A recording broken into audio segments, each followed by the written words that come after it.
আমরা দুইজন লোককে দেখতে পাচ্ছি, তারা এই সমুদ্রের মধ্যে সাঁতরিয়ে হয়তো কোথাও যাচ্ছে, কোনো প্রতিযোগিতা থাকতে পারে। আহ, জাহাজের ঢেউয়ে পুরো সমুদ্র উত্তাল হয়ে গেছে আশেপাশে, এত বেশি উত্তাল। সেই ঢেউয়ের মধ্যে তারা আসলে কোথায় যাচ্ছে জানি না। দুইজন লোক, দুটোই বয়স্ক মনে হলো।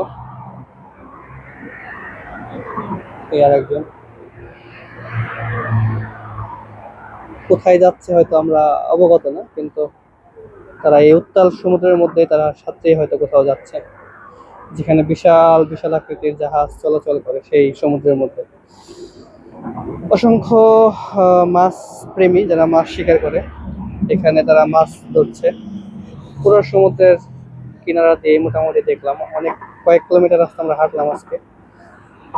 অসম্ভব সুন্দর এই তুর্কি ইস্তাম্বুল শহরটি। ধন্যবাদ।